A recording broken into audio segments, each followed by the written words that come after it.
vamos a continuar con la pregunta 11, ¿no? Y también la pregunta 11 nos habla sobre el cáncer de próstata, ¿no? Entonces dice, pacientes de 5 años de edad con prostatismo. ¿Qué cosa es prostatismo? Prostatismo son los síntomas irritativos y obstructivos urinarios, ¿no? Son prostatitis cuando un paciente tiene disuria, poliaquiuria, nicturia, o tiene chorro delgado, dificultad de iniciar una micción, eso se llama síntomas de prostatismo, ¿ya? Actualmente el término prostatismo ya debería dejar de usarse. Lo que debe usarse es el término síntomas de tracto urinario inferior, ¿ya? Entonces, pacientes de 5 años con prostatismo, al tracto rectal presenta una próstata aumentada de volumen, de tamaño, y el PSA está elevado. O sea, quiere decir que el volumen está importante. Cuando vemos la próstata no es el volumen, sino la consistencia. Cuando hablamos de consistencia es si la próstata es blanda o dura o pétrea. Cuando es pétrea, entonces ahí sospechamos en cáncer. El volumen puede ser de cualquier tamaño, de 100 gramos, de 50 gramos, de 20 gramos, pero eso no nos interesa en cáncer de próstata, nos interesa si es pétrea o no. Y presenta un PSA elevado. La conducta a seguir es, si yo hago la extirpación del adenoma, la extirpación del adenoma consiste en esto, ¿no? O sea, yo tengo una próstata, ¿no? Y alrededor de la próstata, alrededor de la glándula prostática, a este nivel, toda la próstata está rodeada de una cápsula. Entonces, toda la próstata está rodeada por una cápsula, y en esa cápsula, normalmente, permite comunicar la uretra con la uretra membranosa con la vejiga. Entonces, la próstata está rodeando de esa cápsula, y lo que está dentro, cuando es hiperplasia prostática, se retira lo que está dentro. Todo esto que está dentro se retira y dejamos la cápsula. Dejamos esta cápsula que está adentro. Es como si ustedes tuvieran una mandarina, ¿no? Una mandarina, y le sacan el relleno de la mandarina nada más, pero dejan la cáscara, ¿no? Eso es la cirugía del adenoma de próstata, ¿ya?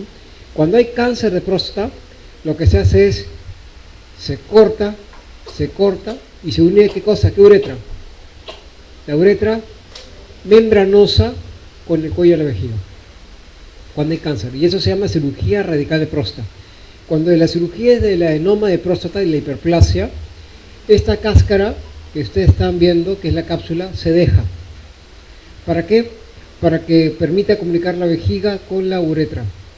Es otro tipo de cirugía. Ahora, ¿por qué no dejamos a todos, cortamos esto y cortamos lo otro y nos eliminamos la cápsula? Porque si nosotros eliminamos la cápsula, 30% quedan incontinentes. 30% quedan incontinentes y quedan con su pañal. Si no dejamos la cápsula, si dejamos la cápsula, ¿no?, en hiperplasia, solamente quedan incontinentes 0.01%. Por esa razón que la cápsula es muy importante. ¿Por qué? Porque detrás de esa cápsula están los músculos que forman parte del esfínter interno. Si yo daño esa cápsula, puedo dejar al paciente incontinente y también impotente, ¿ya? ¿Cuándo se hace esa extirpación de la cápsula? Solamente cuando el paciente tiene cáncer. Y cuando tiene cáncer, nosotros sabemos que 30% va a quedar incontinente y el 60% va a quedar impotente. Entonces, el sacar el adenoma para operarse la próstata realmente no es una solución para ver si el paciente tiene cáncer, porque en esa cápsula que nosotros estamos sacando, también puede haber cáncer. Si no quisiéramos nosotros sacar el cáncer de próstata a un paciente, tendríamos que cortar todo de arriba para abajo, ¿ya?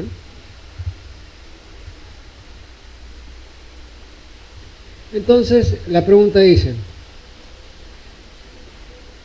si yo extirpo el adenoma de próstata, estoy hablando de hiperplasia prostática. Entonces, eso no es el tratamiento para un paciente que tiene PSA de 10, PSA elevado. Entonces, lo que tenemos que hacer acá no es primero extirpar el adenoma, sino es ver más que todo qué tipo histológico tiene el paciente, ¿no es cierto? Hacer una biopsia. El uso de antiinflamatorios no tiene que ver con el PSA elevado, sino la posibilidad de cáncer. medicación con bloqueadores alfa-enérgicos. ¿Qué cosas son bloqueadores alfa-enérgicos? Bloqueadores alfa-enérgicos, cuando veamos más tarde, son medicamentos que usamos para la próstata. Estos medicamentos lo que hacen es, sabemos que la próstata produce dos tipos de obstrucción, que vamos a ver más tarde. Una obstrucción mecánica y una obstrucción dinámica. Cuando hablamos de la obstrucción de la próstata, sabemos que la próstata va a estar inervado por un músculo liso que está rodeando la próstata, y ese músculo liso tiene receptores simpáticos mimétricos. ¿Se acuerdan? Del esfínter interno, ¿no es cierto? Entonces, cuando el paciente tiene próstata, normalmente esos músculos lisos que están inervando el sistema simpático también están rodeando el tejido prostático, y estos tratamientos se utilizan para la hiperplasia prostática benigna, que vamos a ver después. Entonces, en cáncer de próstata normalmente no tienen nada que ver los bloqueadores alfa-enérgicos o los bloqueadores alfa, porque ¿qué va a pasar cuando tenemos un problema obstructivo? Cuando tenemos un problema obstructivo, muchas veces este músculo que está formando el esfínter interno empuja la próstata hacia el centro. ¿Saben? Y entonces, para que no empuje esta próstata al centro, tenemos que evitar que ese músculo se contraiga. Sabemos que ese músculo depende de ¿quién? Del esfínter interno. Y sabemos que ese esfínter interno está inervado ¿por quién? Por el sistema simpático. Y el sistema simpático sabemos que tiene dos tipos de receptores: receptores alfa y receptores beta. Y sabemos que los receptores alfa pueden ser alfa 1 y alfa 2. Aquí se encuentran receptores alfa 1. Entonces, si nosotros sabemos que el sistema simpático depende del sistema alfa 1 y sabemos que esos músculos pueden contraer y empujar la próstata al centro, entonces ¿qué tendremos que hacer para que la próstata no se meta al centro? Bloquear los receptores simpáticos mimétricos alfa 1 para la hiperplasia prostática benigna. ¿Ya? No tiene nada que ver el cáncer. Entonces, el adenoma de próstata, sacar el adenoma de próstata no es la solución, porque en la cáscara hemos dicho que también puede haber cáncer. Entonces, si yo hago extirpación de la próstata, puedo dejar la cáscara con cáncer, la cápsula con cáncer, y por eso que no es lo indicado. El uso de bloqueadores alfa-enérgicos se usan para hiperplasia prostática benigna. Hiperplasia. ¿Ya? Y hemos dicho que eso sirve ¿para qué? Para que el músculo liso que está rodeando la próstata no empuje la próstata hacia el centro y obstruya la salida de la orina. ¿Ya? Y la ecografía excretoria no tiene nada que ver con el diagnóstico de cáncer. Entonces lo que tenemos que hacer acá es hacer una biopsia prostática cuando el PSA está alto, cuando el paciente tiene un tacto rectal sospechoso, o cuando el paciente tiene un tacto rectal normal y el PSA libre está en menos del 20%, el porcentaje de PSA libre. Eso se hace por vía transrectal. ¿Ya? Y ahora vamos a ver la hiperplasia prostática. Entonces dice un paciente con diagnóstico de hipertrofia, realmente el término es hiperplasia, no hipertrofia, se puede utilizar. Entonces el paciente tiene hiperplasia prostática benigna, que es la segunda enfermedad de la próstata, ¿no? Y cuando hablamos de la segunda enfermedad de la próstata hemos dicho que existen tres enfermedades: prostatitis, cáncer de próstata y hiperplasia. Las tres son independientes y una no origina la otra. Entonces cuando alguien les pregunte: doctor, tengo prostatitis, ¿eso me puede originar cáncer? No. Doctor, tengo hiperplasia prostática, ¿eso me puede originar cáncer? Tampoco. Las dos, hay enfermedades de la próstata que pueden estar a la vez concomitantemente existiendo dentro de la glándula. Por ejemplo, un paciente puede tener hiperplasia y prostatitis, y un paciente también puede tener hiperplasia y cáncer de próstata a la vez. Entonces, cada una es independiente de cada una, ¿no? Entonces, cuando hablamos de la próstata, nosotros sabemos que la próstata depende de la testosterona. Las personas que eran castradas y los eunucos, que eran castrados desde niños, o las personas que tienen criptorquidia y no se desarrolló el testículo, ¿no? Entonces esas personas nunca desarrollaron la hiperplasia prostática benigna. Entonces, ¿qué quiere decir eso? Que la próstata depende de la testosterona. Cuando nosotros vemos la próstata, nosotros vamos a ver que la próstata, que depende de la testosterona, tiene un ciclo. Tenemos hipófisis, y la hipófisis va a producir las gonadotrofinas coriónicas, y la más importante es la LH. La LH va a estimular las células de Leydig que se producen en los testículos para que la célula de Leydig produzca testosterona.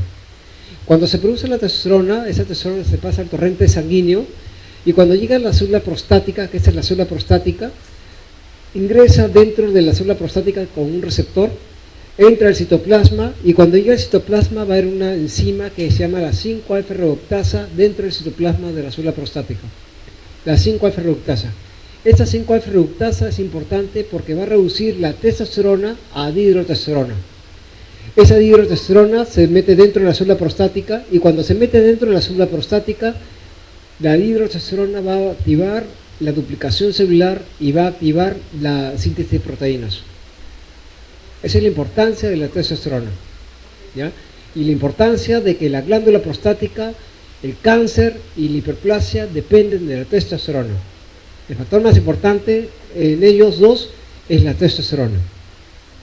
Sin testosterona la próstata no se desarrolla. Entonces cuando hablamos de la fisiopatología, nosotros vamos a ver que la próstata va a crecer y al crecer la próstata sobre la uretra va a producir obstrucción. La próstata la van a encontrar como si fuera un trébol, va a ser como un trébol.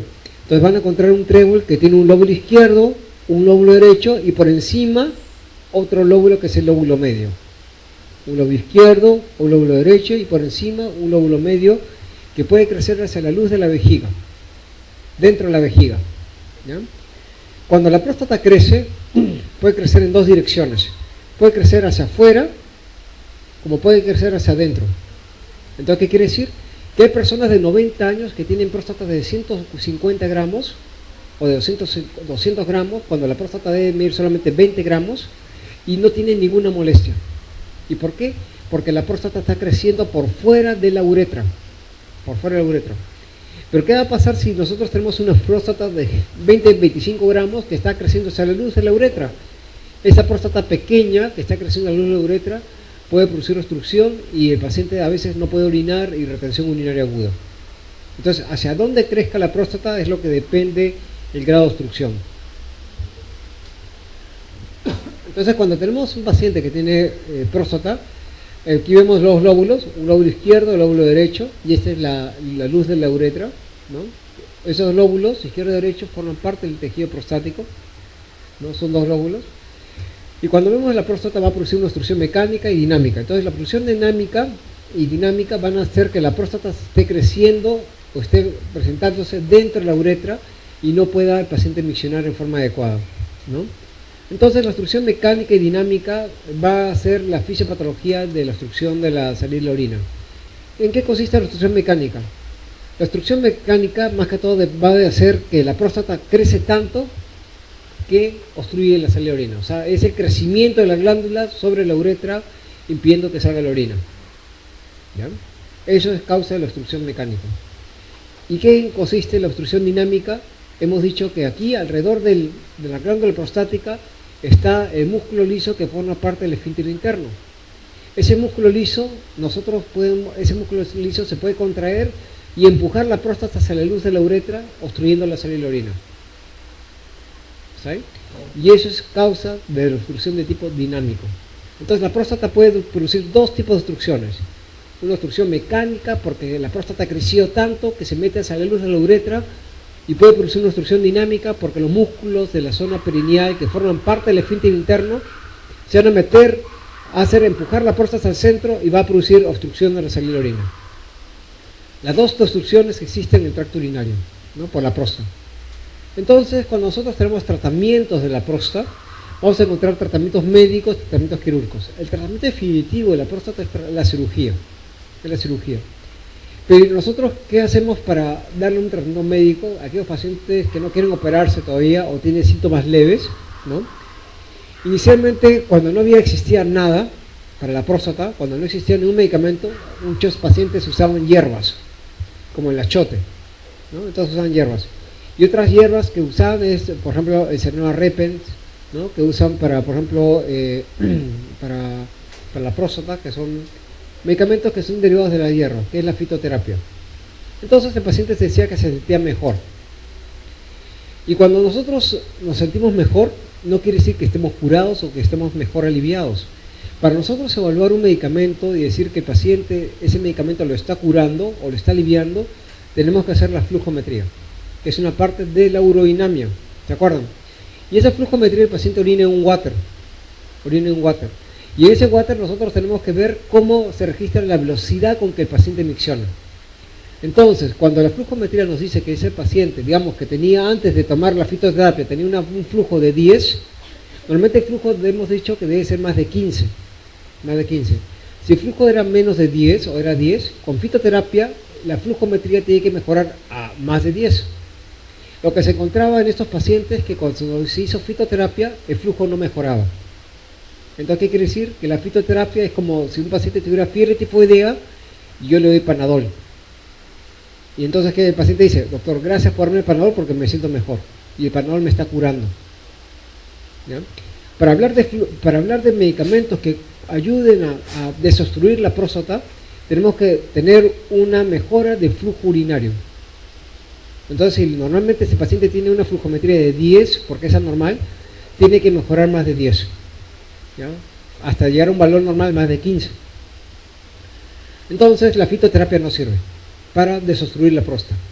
¿Qué cosas sí sirve para desobstruir la próstata? Uno es los inhibidores de 5-alfa-reductasa y 2, los bloqueadores alfa-enérgicos. Vamos a hablar de primero de inhibidores de 5-alfa-reductasa. Y cuando hablamos de inhibidores de 5-alfa-reductasa, hemos dicho que son medicamentos que van a bloquear la enzima que reduce la testosterona. Al bloquear la testosterona que se encuentra en el citoplasma de la célula prostática, ya no se va a formar la dihidrotestosterona. Entonces yo bloqueo la 5-alfa-reductasa, ya no se forma la dihidrotestosterona y la célula prostática ya no se puede duplicar ni tampoco puede producir la síntesis de proteínas. Entonces ya no va a crecer, ya no se va a duplicar y es como si ustedes a un inválido, realmente ustedes ven sus piernas que ya no camina y se va atrofiando. ¿No es cierto? Igual ocurre con la célula prostática. En la célula prostática dejamos de alimentarlo de testosterona y se reduce el tamaño hasta un 30% por el tratamiento hormonal.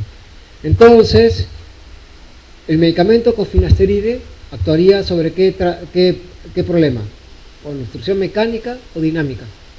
Mecánico. El finasteride entonces lo haremos cuando la próstata, hagamos una ecografía y veamos próstatas de 100 gramos, de 200 gramos, donde predomina la obstrucción de tipo mecánico. Y la obstrucción dinámica, ya hemos dicho que son los músculos que están rodeando, ¿no? Los músculos que están rodeando el tejido prostático, y estos músculos muchas veces empujan la próstata hacia el centro. Y entonces empujan la próstata hacia el centro y obstruyen la salida de orina. Entonces, al empujar la próstata al centro, la próstata se queda en la uretra y el paciente tiene síntomas obstructivos irritativos urinarios. Sabemos que estos músculos dependen del esfínter interno, que son receptores alfa adrenérgicos. Y entonces quedamos medicamentos que inhiban estos sistemas simpáticos, que son los bloqueadores alfa-adrenérgicos, como son trazocin, doxazocina, fluoxacina y tamsulosina. ¿Qué hacen estos medicamentos? Relajan el músculo liso interno del esfínter interno, para que la próstata no se empuje hacia el centro. Entonces el efecto será de tipo dinámico, en la obstrucción de tipo dinámica. ¿Ya? Entonces estos dos componentes tenemos. Ahora, ¿cuál es el efecto colateral que produce el 5-alfa-reductasa? Obviamente, si estoy quitando testosterona, voy a producir que el paciente tenga disminución de libido sexual e impotencia en los pacientes, con finasteride. Y si doy bloqueadores alfa-adrenérgicos, estos medicamentos pueden producir que el paciente, cuando vea el sistema vasomotor, se produzca hipotensión arterial. Hipotensión arterial. Entonces, los medicamentos bloqueadores alfa-adrenérgicos pueden producir hipotensión arterial. ¿Por qué? Porque estoy yendo contra el sistema simpático y a nivel vasomotor va a producir una vasodilatación y hipotensión arterial. Y por esa razón estos medicamentos siempre se dan en las noches. En las noches. ¿Qué otro efecto colateral puede ocurrir? Nosotros vemos acá, cuando el paciente, esta es la uretra, ¿no es cierto? Sabemos que tenemos el esfínter interno y el esfínter externo. Cuando el paciente tiene sexo y tiene eyaculación, el esfínter interno se tiene que cerrar para eyacular hacia afuera. Cuando tenemos estos medicamentos, hacen que el esfínter interno está abierto y el semen se va hacia la vejiga. Y eso se llama eyaculación retrógrada. Es otra complicación que puede tener estos pacientes que dan estos medicamentos. ¿Ya? Bloqueadores alfa-adrenérgicos. Dos medicamentos que usamos para la próstata es la 5-alfa-reductasa y también los medicamentos bloqueadores alfa-adrenérgicos. Entonces vamos a ver la pregunta. Hiperplasia prostática, un paciente diagnosticado de hipertrofia prostática benigna, que realmente el término es hiperplasia. Se puede utilizar agonistas alfa-1 Si hay agonistas alfa 1 o agonistas alfa 2, ¿qué va a pasar? Se cierra más la uretra, ¿no? Y el paciente no va a poder orinar. Agonistas beta 2, si vamos a agonistas beta, ¿qué va a pasar? El sistema simpático. ¿Qué va a pasar si yo doy agonistas beta? ¿Qué va a pasar con la vejiga? ¿Se va a contraer o se va a relajar? Se va a relajar. Y entonces, ¿qué va a ocurrir? El paciente tampoco va a poder orinar. ¿Saben? Porque los receptores beta del sistema simpático, ¿dónde se encuentran? En la vejiga, impidiendo que se contraiga la vejiga. Si hay bloqueadores beta es lo mismo, ¿no? Bloqueadores alfa, bloqueadores es lo mismo que el esto. Entonces, aquí lo que hay que hacer es dar bloqueadores alfa 1 adrenérgicos. Bloqueadores alfa 1 porque los bloqueadores beta no se encuentran dentro del esfínter interno, ¿no? Y la respuesta sería bloqueadores alfa adrenérgicos, ¿no? Entonces, cuando hablamos del tratamiento, ¿no? Entonces, el tratamiento, tenemos dos tipos de tratamientos, uno para obstrucción mecánica y otro para obstrucción dinámica. Cuando nosotros usamos cada uno de ellos, de acuerdo a cuál creemos que es el componente más importante. Si tenemos una próstata de 20 gramos, 25 gramos, que está produciendo molestias para orinar, ¿qué haríamos? 25 gramos que está produciendo molestias para orinar, bloqueadores alfa-adrenérgicos. Si tenemos una próstata de 200 gramos, la primera probable que sea el factor mecánico, daremos inhibidores de 5-alfa-reductasa. ¿Ya? Paciente de 47 años, dice que trabaja como chofer interprovincial natural del Puno y presenta nicturia. ¿Cuál es la manifestación de que puede ocurrir, ¿no? Entonces, obviamente, cuando hablamos de prostatismo, normalmente vamos a hablar de síntomas irritativos, y los síntomas irritativos son la urgencia miccional, la poliaquiuria, la nicturia y la disuria. Son los síntomas irritativos. Y los síntomas obstructivos, disminución del chorro de la orina, dificultad de inicio de la micción, puja para empezar a orinar, goteo postmiccional, intermitencia, ¿no? Y obviamente la retención que el paciente no puede miccionar y está con sonda. Todos estos síntomas irritativos obstructivos es lo que antiguamente se llamaba prostatismo. Actualmente este término prostatismo se ha dejado usar, porque ¿qué va a pasar si nosotros teníamos un paciente con infección urinaria? Tenía disuria y poliaquiuria y decíamos que tenía síntomas de prostatismo. Y si era mujer, decíamos, tiene síntomas de prostatismo. Entonces, no tiene nada que ver con los síntomas. Por actualmente se llama síntomas de tracto urinario inferior. Y lo que es en inglés se llama como LUTS, L-U-T-S, que es low U de urinario, T de tracto y S de síntomas. Todos estos síntomas irritativos obstructivos se han escogido 7 preguntas, 7 puntos, y este nos da un puntaje que se llama el puntaje IPSS. Ese puntaje IPSS nos da el grado de obstrucción o grado de severidad de la enfermedad. Se escoge 7 preguntas y cada pregunta va a tener un valor de 5 puntos. Entonces la primera sensación que después de orinar, que le queda orina después que termina de orinar, eso se llama tenesmo vesical. Orinar nuevamente en menos de 2 horas, eso se llama poliaquiuria, orinar cada rato. Chorro se cortó y volvió a empezar, eso se llama intermitencia. Ganas intensas que le resultó difícil aguantarse, eso se llama urgencia miccional. Chorro urinario débil, que es grosor, ¿no? Esfuerzo abdominal para comenzar a orinar, dificultad de inicio en la micción, y a veces el promedio que va en la noche para orinar, y eso se llama nicturia. Todas estas 7 preguntas tienen un valor de 0 a 5 puntos, y cuando el paciente tiene síntomas de 0 a 7 puntos, hablamos de síntomas leves, de 8 a 19 síntomas moderados y 20 a 35 síntomas severos. ¿Para qué nos sirve eso? Para aquel paciente que tenga 0 a 7 puntos, podremos dar un tratamiento médico. Aquel paciente que tenga 20 a 35 puntos, de todas maneras tiene que ir de repente a cirugía. ¿Ya? Entonces, el paciente que se levanta 2 veces en la noche o 3 veces en la noche, entonces, ¿qué podría hacer? De repente tendrá solamente 3 puntos. Y esos 3 puntos hará que el paciente de repente reciba un bloqueador alfa-adrenérgico o inhibidor de la 5-alfa-reductasa.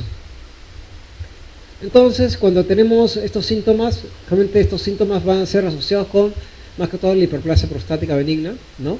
Y si tenemos un paciente de 47 años, la próstata empieza a crecer a partir de los 40 años. Y el promedio de edad que el paciente empieza a tener síntomas va a ser a partir de los 50 años. ¿Está bien? Promedio. Entonces aquí debemos hablar que el paciente empieza a tener nicturia. Lo primero que debemos pensar por la edad que es que pueda tener un problema de la próstata, ¿no? La insuficiencia renal crónica, eso el paciente va a tener ¿qué cosa? Oliguria, oligoanuria, ¿no? No es que va a orinar cada rato, sino no va a orinar, ¿no? Puede producir edemas, y la insuficiencia cardíaca también va a producir edemas, va a estar agitado y no tiene nada que ver con el cuadro clínico. ¿Ya? Entonces, la hiperplasia prostática benigna, la respuesta C.